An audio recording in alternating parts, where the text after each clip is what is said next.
This is the Bartholomew Town Podcast. Hey everybody, welcome into another edition of the Bartholomew Town Podcast. I'm Bill Bartholomew. A pleasure to have you on board as always. Today we have a very heavy conversation on something that I think we spend way too little time addressing on a proper level. And that is the opioid epidemic, not only impacting Rhode Island, of course, but it's a global phenomenon. It's an issue that is expanding, that is getting worse, that is impacted by the poison of fentanyl at a pace that we can't even wrap our heads around in some cases. And look, we spend time, we do, an opioid epidemic awareness month. There's some PSAs, this, that, and the other. But the reality is this is a day-to-day conversation that impacts every aspect of our community and requires serious attention and serious funding. And as you'll hear in the episode today, it doesn't seem like we're anywhere near what we need in either of those spaces. And it's something that we have a duty as a species to address right now. And we're not doing enough. And the month-long, hey, let's put this into some kind of category where it's easy for people to digest, and we'll run some ads on radio and television, and we'll do some billboard signs, and maybe we'll have some conversations at, in school or whatever it is, and, this, that, and the other. I mean, that helps a little bit. But it's almost just window dressing to the reality of this crisis and how it impacts the core of our being. And there's really no other way to frame it. So today I welcome Zinnia Health's Kristi Provuncher and John Schrey. And John has, this story that he's going to tell today on the podcast is so real deal. It's so authentic. It's so courageous. And you'll hear a person who, in our community, has been through so much in his life and has found a way to identify his purpose and to help other people. It's as simple as that. Yet it's extremely complex, and it's a compelling story, and it's one of those where, as a podcast host, you just kind of sit back and let it pour out. When someone is willing to expose their soul and their true, authentic self to you, you just sit back and you let it pour out, and you absorb what you can. And sometimes these types of episodes, for me, I've got to conduct the interview, and I've got to take a step back and say, this world is this world is full of so much real deal stuff, and we spend way too much time on nonsense. And today's conversation is anything but nonsense. So I hope that you find any number of takeaways from this. I'm pretty sure you will. And that you are able to walk away with a bit more engagement, a bit more empathy, understanding. Perhaps you yourself will hear the words that are spoken today, and it'll help you, or help you help someone that you care about, or help you push for the appropriate funding and identification of the essence of this matter when we talk about how we're building out our society. Because quite simply, we're just not doing enough. You can pat yourself on the back as a politician or a lawmaker or whatever and say, hey, this is something that I'm paying attention to. And there are examples of people who are doing on the ground type work or activist level work or lawmaking work that are doing what they can. But a lot of it, like I said, it's just window dressing. It's just surface level. Let's talk about it so that we can check it off the box of things that we're required to. And that's got to change. And after this conversation today, I'm compelled to, quite frankly, add this to any political candidate conversation that I have going forward.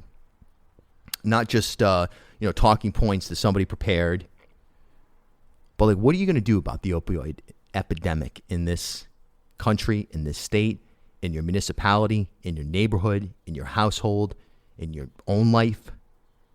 And it expands beyond opioids, of course, too. It's a substance crisis. Too many people have died this year alone that aren't prepared to die, that didn't want to die. The ripple effect of this is exponentially larger than it's ever been. Exponentially more impactful. And it's generic at this point to assess it and say, well, it's a crisis, and good for the Attorney General, Peter Nerona, and the lawsuits that have taken place, the millions and millions of dollars that he has, with other attorneys general, been able to recover from some of these pharmaceutical operations. That's important. The distribution of Narcan and efforts there, whether it's on the police department side, other first responders, community organizations, whatever it is, that's important. But there's a long way to go. And I really hope that you are able to get something out of this episode today that, look, this isn't Opioid Epidemic Awareness Month. This isn't, a special day on the calendar that we're going to fulfill the obligation of, as a broadcaster to raise. This is just a random day. This is just a random, we recorded this on a Monday in July. It's just a random day that is completely like any other day, random or otherwise, on the calendar. And it cannot continue to be boxed into some kind of, prescribed, preordained, conditioned conversation. It needs to penetrate into the general conversation. It's as critical as any other issue on the table. And that's really all I have to say about it, because the episode itself, you'll hear John's story, you'll hear the work that Kristi and Zinnia Health are engaged in. And if you're not moved by it, I don't know what to tell you. You won't be moved by anything in this space. It's that simple.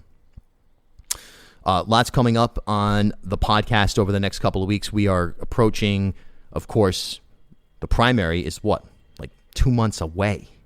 We've got a lot of the debates and forums we're finalizing the dates for. We're going to have a gubernatorial debate here on Bartholomew Town, as well as the other major offices. We're going to have a debate right here. You'll be able to hear it on the podcast. We're going to air it on some of our partners in broadcast. So that's coming up, and if you have a question you want addressed in any of those forums, send me an email, bill@ripodcast.com, or tweet at me at Bill Bartholomew. Also, next week, Newport Folk Fest. Can you believe it? Newport Folk Festival coming up here in Rhode Island, an international event. I like to think of it as a major. You know what I mean? So you got in golf or tennis, you got the 4 majors each year, and so on and so forth. The Newport Folk Festival is a major in music and arts, and it takes place here in Rhode Island.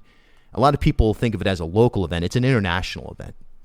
And so we've been all over that for years now here on the podcast, and we will certainly be previewing it and providing coverage throughout the course of the festival. But that's all coming up as well next week here on Bartholomew Town, a preview of Newport Folk Festival.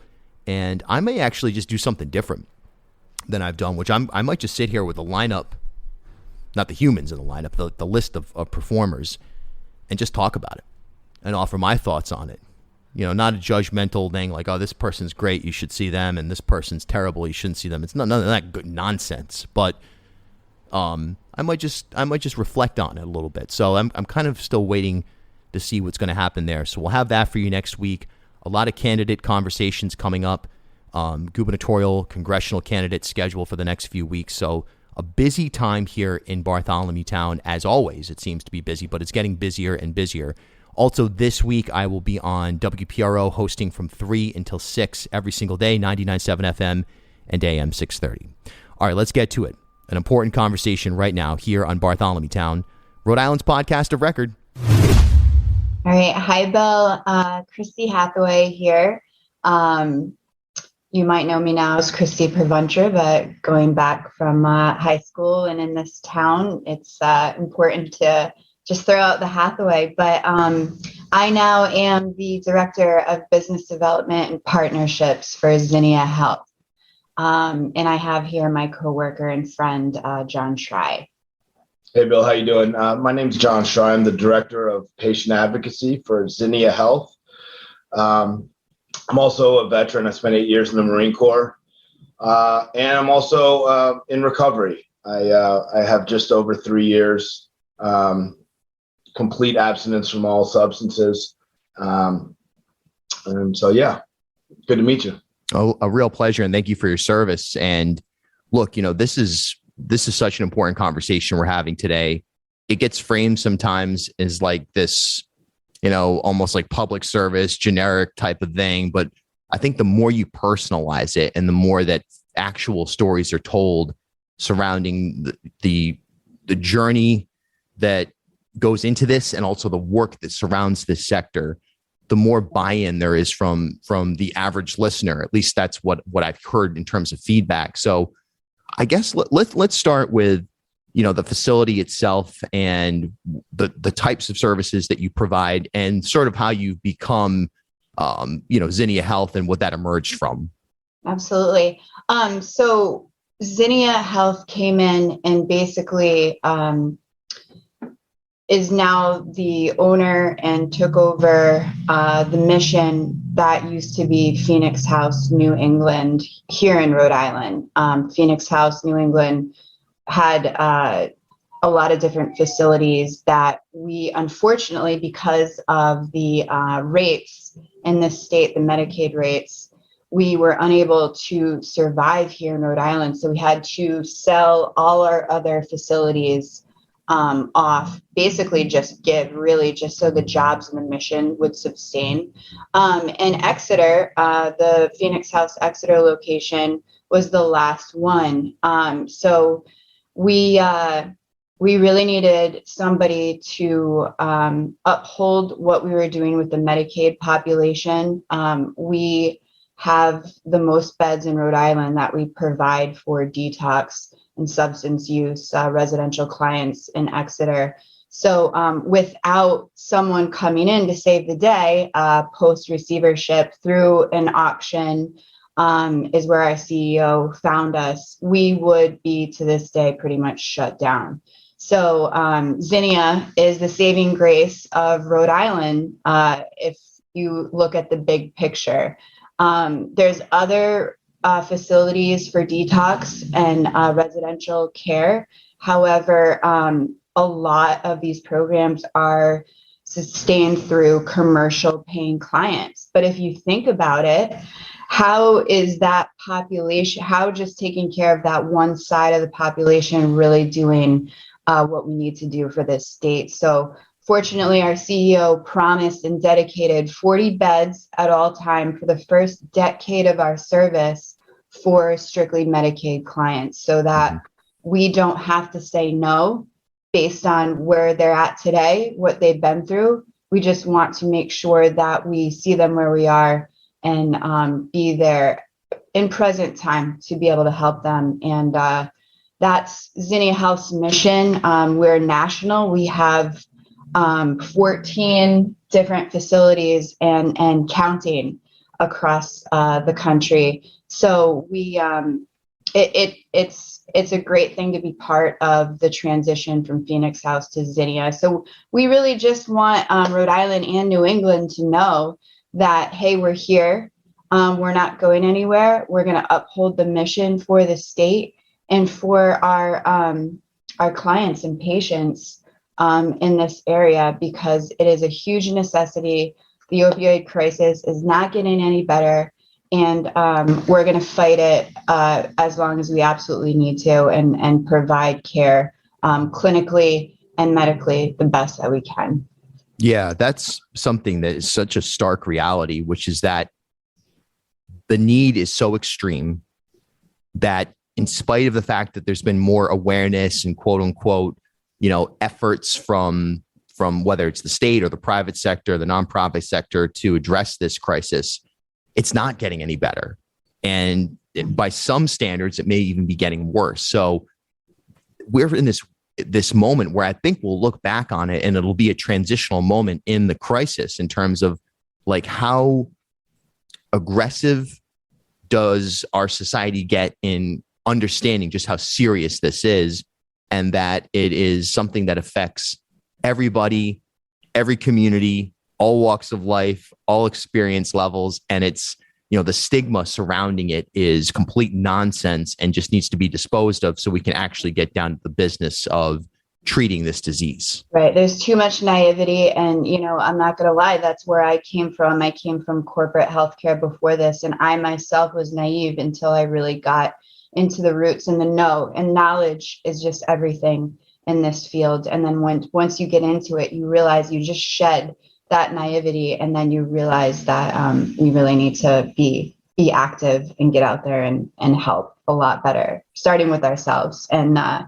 John here is a great example of that, where he's came from and what he's done for this country is just amazing. So we want to make sure we are there to support John, folks like John, and what he's come through. His story is just pretty important. Yeah. And so let's hear that story, John, if you don't mind. Yeah, well, first of all, I think I kind of back to what you were saying as far as how do we attack the problem, right? Like, yeah, we could talk about it all day long. We could throw money at it. But at the end of the day, if we don't give, so as a guy in recovery, if you don't give me another option, if I don't know there's another option out there, if I don't know there's another solution, I'm just going to keep going back to what used to work, right? So like drugs and alcohol for me so I go to Alcoholics Anonymous, and I don't promote that, right? It's more about attraction, not promotion. But it showed me. It says that it's the drugs and alcohol is but a symptom of the disease. For me, it was a solution. It was a solution to the racing thoughts from combat. It was a solution to the PTSD, call it what you want, right? It was a solution for a long time, and until it wasn't. And for me, that's where we come in. That's where we need to reach people, is what is going to be a solution, right? Besides, we say jails, institutions, and death, right? Because that is the end. That is what ends up happening. My two best friends committed suicide. My two best friends in the Marine Corps have taken their lives due to this. PTSD and substance abuse. And I can't say that there's not a week that goes by that someone's not dying of this disease, right? And the issue is they don't want to, right? They're not suicidal. They just don't know another way. And I think that's where, like, as the director of patient advocacy and as Zinnia is trying to kind of find new ways to reach these people. And that's what I needed to do. I needed to hear that there was another way, that there was hope. Right? Because without hope, I'm just going to keep doing what works. And unfortunately, that means more drugs, more alcohol, because as my tolerance level goes up, I'm going to have to do more and more. And now you add fentanyl into the mix. And my last year of using, I think I was hospitalized between 6 and 8 times. I was on a ventilator. I was told I would never breathe again on my own. My kidney was in failure, all these different things. None of them were sufficient enough to make me stop. So for just throwing me in a treatment center is not going to make me stop, right? It gives me a break, right? It gives me a break. I get some food, and now I'm back out to the races. But if you show me there's another way, and you give me a purpose in my life, which is what we like to start with, right? At day 3, there's a guy who comes in at day 1. And my goal is to get that guy at day 3, or our goal, to understand that just by smiling or just by asking that guy at day 1 or showing him where the cafeteria is, right? That's purpose. And the feeling that you get, it's not like getting high, but there's a release, right? There's a good feeling about that. And if you're able to build on that, that's how you get to recovery. That's heavy. Just the thought of, one day, it's generic again, that notion of just one day at a time, but the practicality of that is so real and it's so difficult, and in and of itself is a small victory as you move forward in recovery. Just one even hour, one moment, one thought at a time, breaking it down to that level. What's your personal story, John? Yeah. So, I mean, in a nutshell, I grew up in an alcoholic household. My parents were not alcoholics. My parents were just awesome, hardworking people. But my two brothers were 13 and 15 years older than me. And they were from the early 80s, crack epidemics booming. I grew up in South Florida. Both my brothers are strung out on drugs from my first memories. Chaotic household. Broke my parents up. It was so, because my brothers were half brothers with my dad. So I always said I would never do it. You know what I mean? I'm like, I see what drugs and alcohol, even before I knew what it was, I knew what alcoholic was. I thought it encompassed everything. And so I said I would never do that. And so as I grew up, I was a partier, again, South Florida in the 90s. I mean, I was whatever, like the party drug was, I was doing that and drinking every night. Never thought it was a problem, right? I was good in school. I didn't have to work hard to do well in school. And so it just kind of, the fact that I did well in school and I was able to kind of like stay afloat was really a detriment to me, because I didn't think I had a problem. Looking back now, had my jaw broken in bar fights, had my nose shattered in a drunken episode. Got 2 DUIs, you know what I mean? Like all these things. Right. It was just kind of like, that's what we do. Went away to school, kept dropping out of school, just wanted to party and just have fun. It wasn't a social thing for me. It was, I just want to get, effed up and enjoy it. And then the consequences started getting bigger. I started getting arrested. I was arrested in New York City for drug charges. And so at 25 years old, I said, well, you know what? Maybe I'll join the Marine Corps. My buddy, it all started, my buddy and I were probably, loaded and his little brother was getting out of the Marine Corps, and we looked at each other and I'm like, I'll do it if you do it. And the next thing I know, I'm going off to boot camp.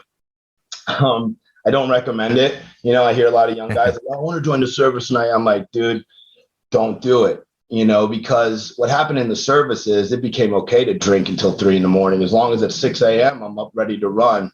It's almost like a badge of courage, like, damn, Schrey still smells like alcohol and he's running 5 miles. You know what I mean? Damn, he's a badass, and what I did learn in the military is that when I had that purpose of being in the military and having the guys to my left and my right, that kept me afloat. So as much as I was drinking and everything, I was ready.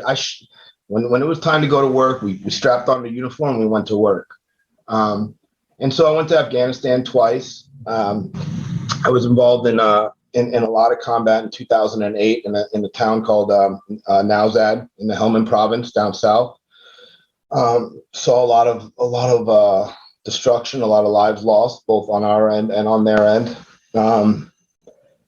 And I wouldn't trade it for the world, first of all, right? So when I say these things, I loved every minute of it. But I learned what life, the thrill of life and death, and I learned when you become okay with death, it's a scary place to be. When you think you're going to die for a long period of time,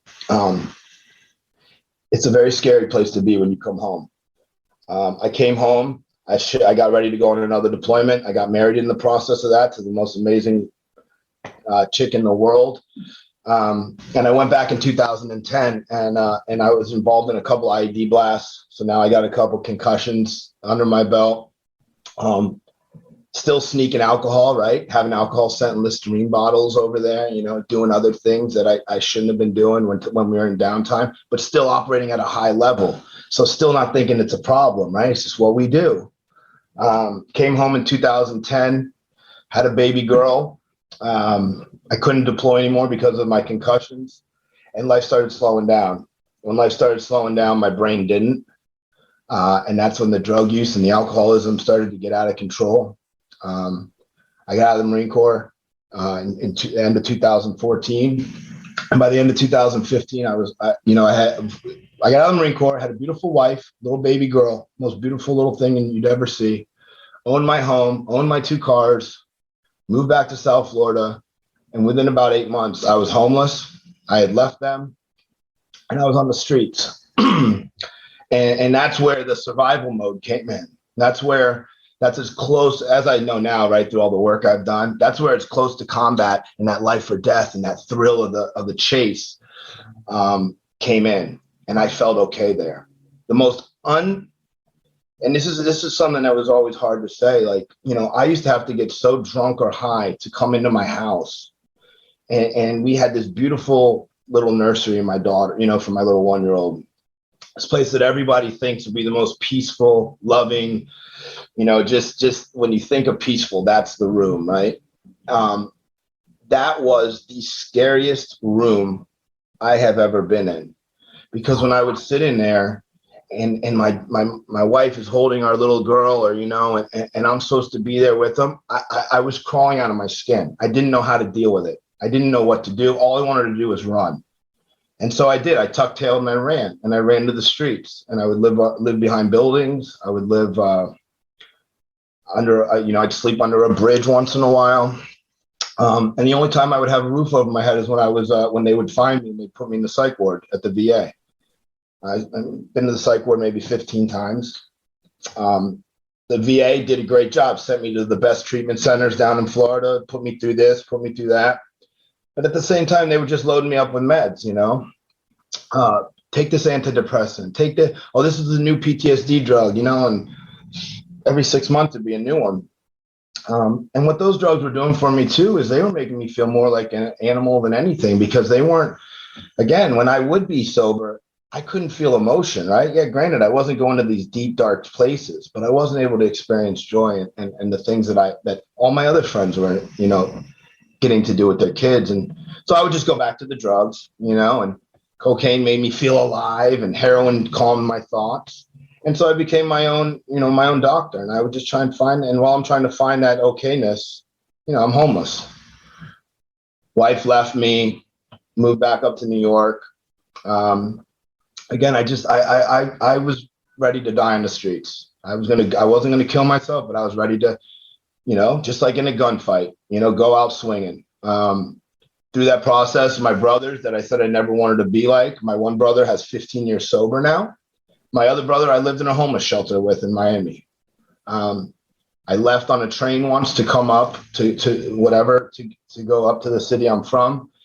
And my brother died that day under a bridge where we were living homeless from a fentanyl poisoning, right? He didn't want to die either. I don't call it an overdose. It's a poisoning. And he was like my hero. As bad as I didn't ever want to be like him, he was the guy, So I'm like, at 50 years old, he died. There's no chance I'm getting out of this. Wow. So when my wife left, and stop me if I'm going too much far. Keep it going, yeah, please. No worries at all. Yeah. So when my wife left, I was so happy. I was so happy that they got out, because I was not coming home. I was not going to do anything. And the only time I would come home is to steal something, or try and get the credit card, or, look for the wedding rings. And so when she left back to New York, where she's from, I was so relieved that I could just go and do what I needed to do. And fast forward through more overdoses, more run-ins with the law, more treatment centers when they could get me Baker Act, which is like, I don't know what you call it up here, but when they could psychiatrically hold me for psych eval, 72-hour holds, they would do that. And I would say, at this point, I know what to say, right? So I do my 3 days and I'm back at it. The real truth for me is the drugs and the alcohol stopped working. It like I said at the beginning, the solution was no longer there. And again, I've been in plenty of gunfights. I've had my life on the line plenty of times. The scariest I've ever been is when I had this realization. I can remember I was actually in Texas, because I had gone out there for some nonprofit that they threw me in. And I was sitting in a hotel room, and I had all the drugs I needed. And I'm an IV drug user. And it got to the point where I had sores all over my body. I had no more veins. And I'm sitting there and I'm sweating and I'm crying. And I realized that when I find that, these drugs aren't going to work. That scared the what out of me. And that was the beginning of my journey. I think it took me another 2 weeks to get off the street. I got back into the nonprofit that had saved my life probably a little while earlier. And I started working a program. And the biggest moment of my life is when I sat there and I slept for 3 days in this little treatment center. I slept there for 3 days. And this guy came and got me, this kid, he's like, he doesn't know me, never seen me, probably saw me when I stumbled in there, comes and he's like, hey man, come eat with us. And I went and I ate, and I was like, all right, because I've been sleeping for 3 days, and I was so sick from the withdrawals, and I came out and there were 12 dudes standing around this table, and they were like holding hands to pray.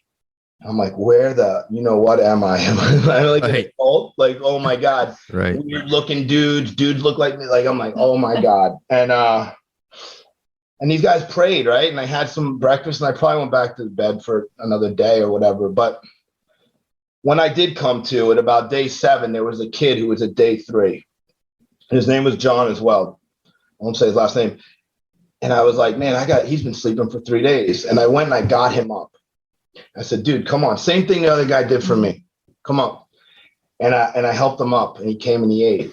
And 2 days later, he came to me, and he's like, brother, he's like, thank you. He's like, I was ready to jump out that window and never come back when you came and got me. I didn't think there was any chance, but thank you. And that was that moment that I kind of back to what I was saying earlier, and why I said that earlier. I didn't think I had a purpose in life. I had thrown away a wife. I had thrown away a beautiful baby girl. My military career was done. I had been on the Mount Everest of purpose when I brought all my boys home from Afghanistan in 2010. I'll never feel this again. And in that moment, because I was ready to hear it, right? When the teacher's ready, when the student's ready, the teacher will appear type of thing. Mm-hmm. I had that clarity of like, this is what it's about. This is what they preach in the fellowships of AA and NA and all these different, places. Is like, I felt good about myself for the first time, and I held on to that, and I still hold on to that today. I have the greatest job in the world as the director of patient advocacy, because I get to continue and do that. And so, yeah, what happened with me is I did all the suggestions all the times I thought I knew better. I said, no, I'll take the suggestions. I went to a halfway house. I spent 10 months in a halfway house. Nobody would give me $1. Best thing that ever happened to me. Everyone's like, we're not giving you money. Are you out of your mind? I said, I don't want your money. I went and I got a job with a moving company, which I hate moving, right? I hate pinching my fingers and moving. And I started working this program, and I sat there for 10 months, and my daughter's mom called me, and she says, you got your shit together now. Excuse me. Sorry. You got your stuff together now. You need to come back and be a father. Man, this is a woman that ran out of the state. I never thought I'd hear those words again. She had every right, because there's a whole lot of other darkness that I put onto that woman. And I didn't know what to do. I had no money. I had a couple dollars, talked to my therapist. He says, you got to go. So I rented a room up in New York. I went up there in the middle of winter, or December, the beginning of winter. Kid from South Florida. I rented a room. And I kept going to my program. I kept working that program. I kept taking the suggestions. I kept doing what I needed to do. And I got my daughter once a week, right? So I got my daughter twice a week. Got a job, working in treatment. And fast forward to now, about 4 or 5 months ago, I had my daughter 50% of the time. And about 4 months ago, the woman that I had literally ran out of the state, like, we got back together. And so I'm back with my wife. We're not married. We live separately. We're going slow as we have. And that's after 6 years. We divorced 6 years ago. She left me. That's my story, man, in a nutshell. It's a lot, but it's all the same, man. The solution is all the same for me. I have to have hope. We cannot let these people leave these treatment centers, whether it's our treatment center or the emergency room, without a little bit of hope. There's no chance without hope, I don't believe. And then we have to show them purpose. Mm-hmm. We have to give them some purpose. We have to show them that they are not that piece of that they think they are, that I thought I was, and that they don't have to die an alcoholic or addicted death.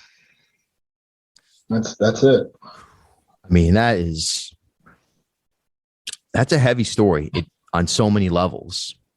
You know what I mean? It's one of those,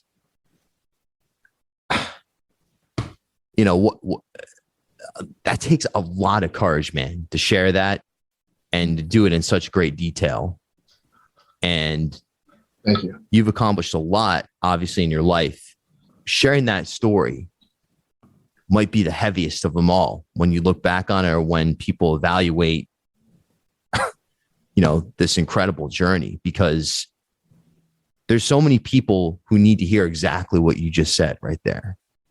And so many people lack that hope and lack that willingness to, or not even willingness, lack the ability to think in that manner and go down that channel of, purposefulness.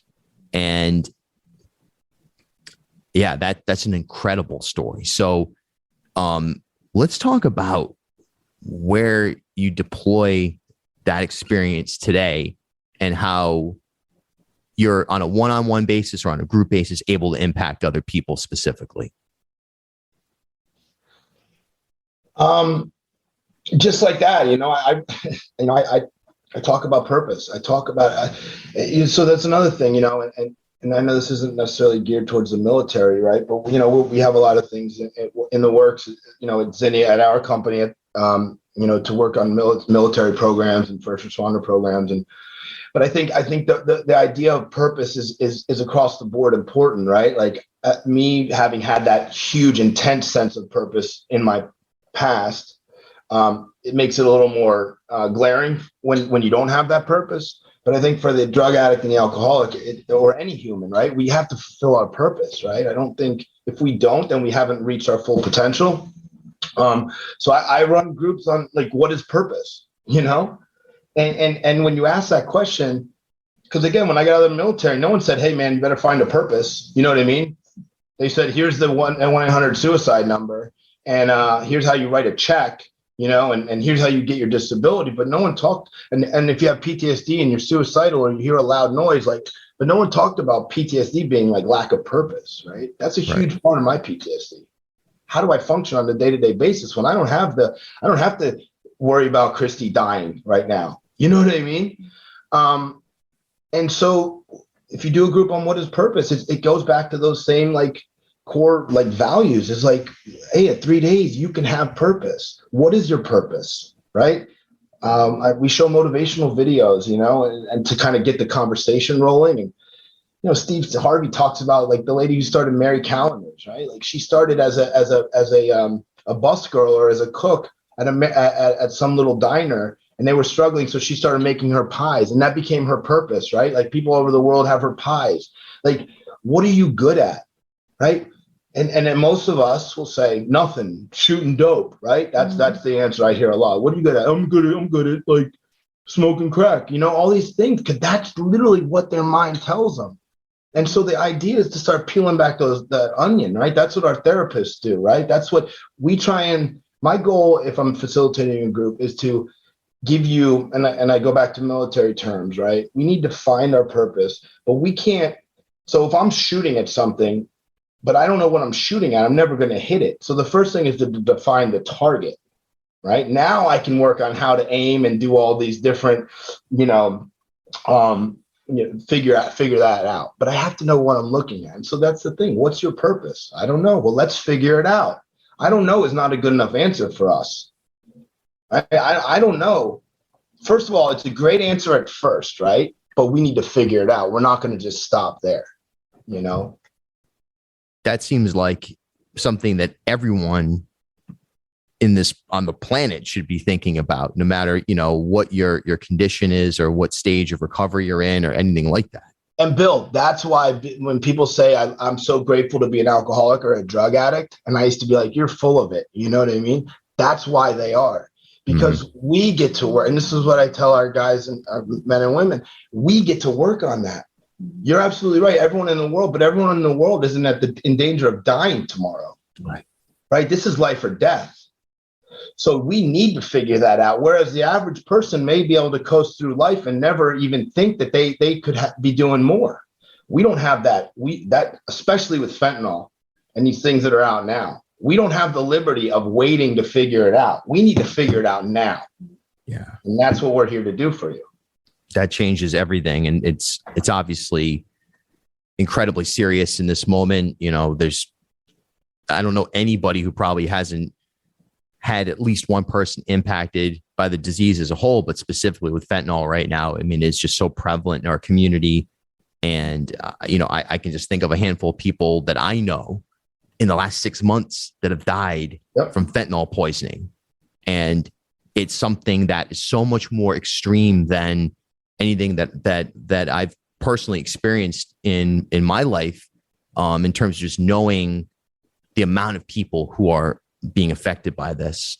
Kristi, I wonder, like, what, for anyone out there who's hearing this right now and they're saying, geez, I or someone that I care about needs to take that next step. What is day one? What does it look like? What's the first, besides the obvious, which is they're picking up the phone or walking into the facility, which obviously in and of itself is a major step.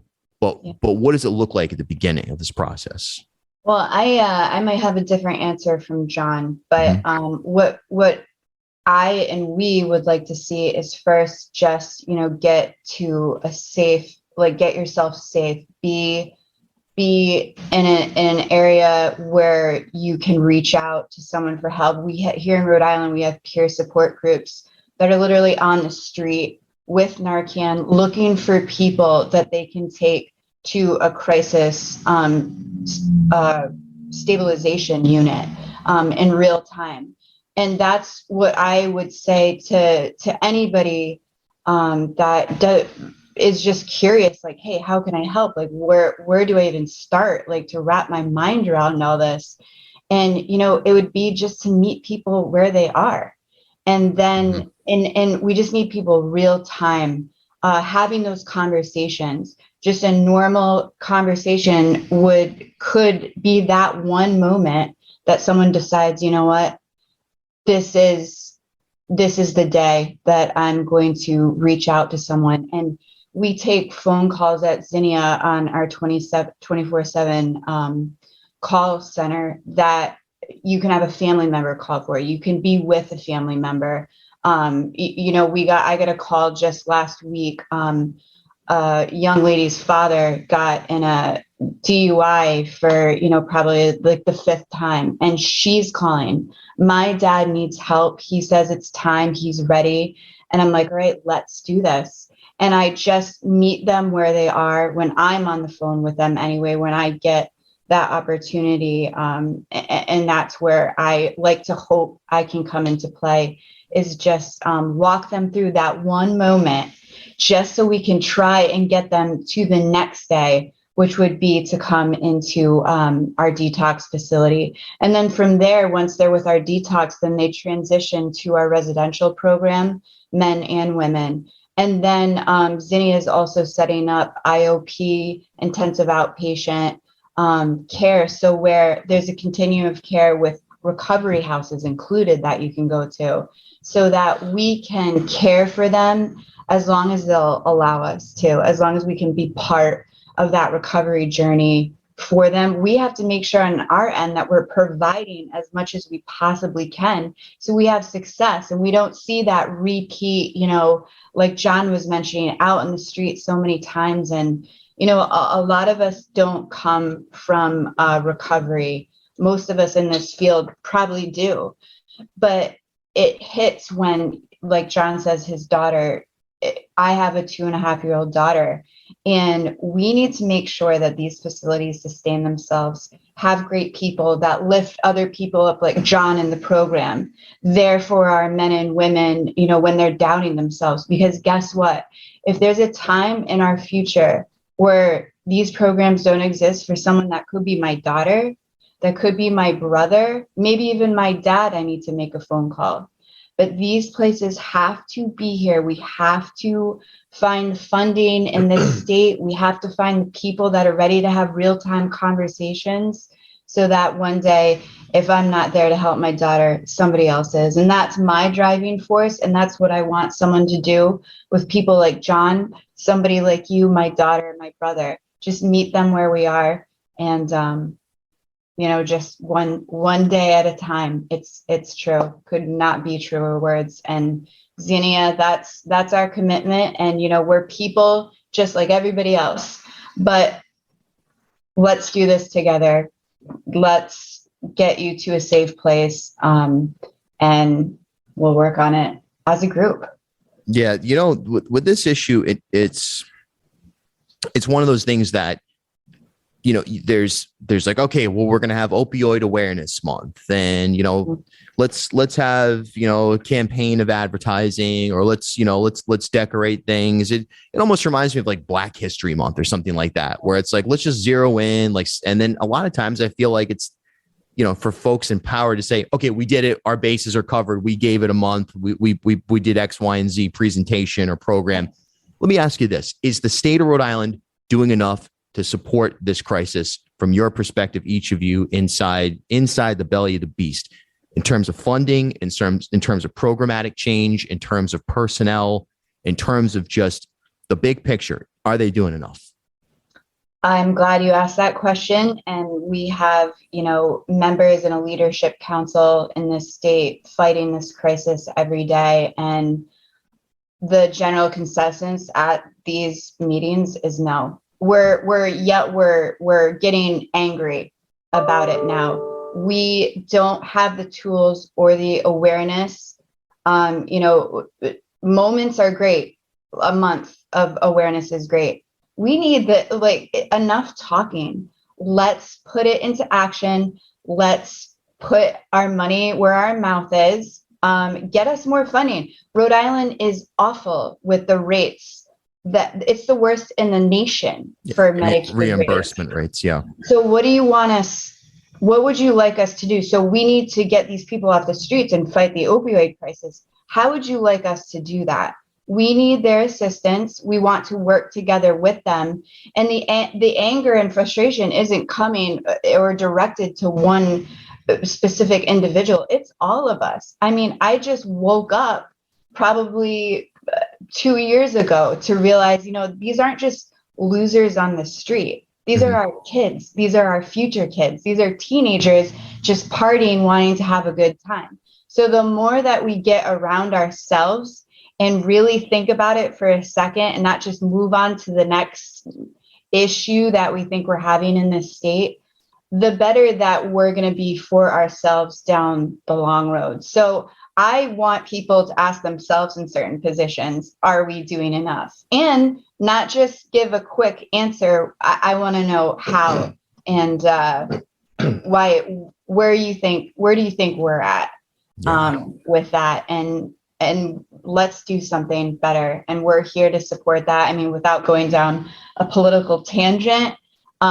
we need help, Bill. We need the rates to increase so we can continue to help our fellow veterans, first responders, everyday people get into our detox and residential programs. It's just bottom line. Yeah, we have a lot of candidates on this show, a lot of elected officers, and they're all going to be asked that question going forward into the election this year. Is not, some policy paper that somebody wrote for you, like practically how do you increase the dollar flow and the opportunity for programmatic change here in Rhode Island, because it's obviously not there yet.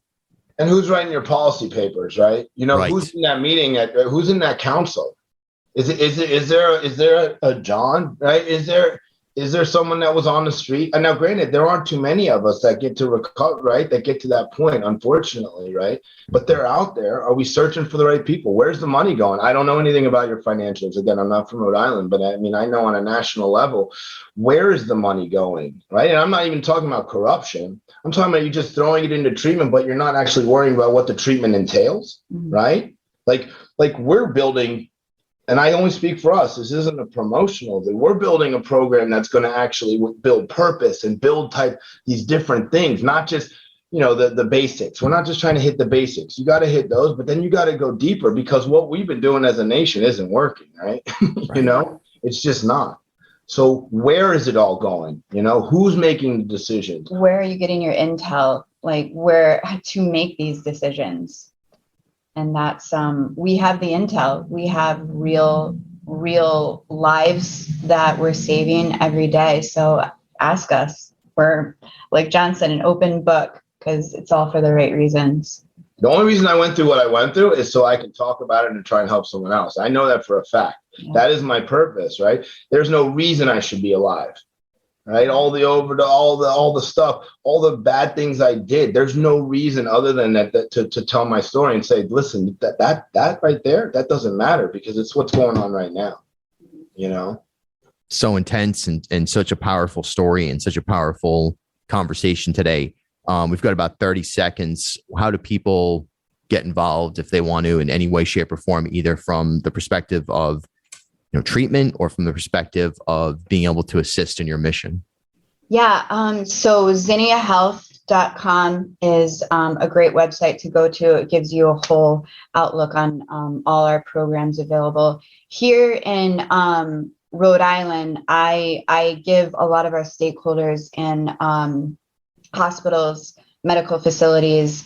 As the director of business development and partnerships, I want to provide my direct line for these for anyone, people, facilities. So 401-477-0800, and then our facility phone number in Exeter is 401-295-0960. Hey, you can support the independent journalism, entertainment, opinion, and analysis that Bartholomew Town provides for as little as $3 per month. Just head to patreon.com/Bartholomew Town or click the support link wherever you're listening right now.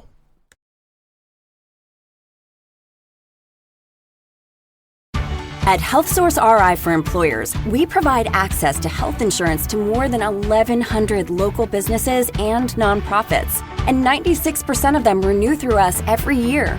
Maybe it's our choice of 19 different health plans, our 10 years of customizing solutions, or our one local team of dedicated experts helping employers find quality health insurance. See how our numbers stack up for you. Learn more at healthsourceri.com/employers.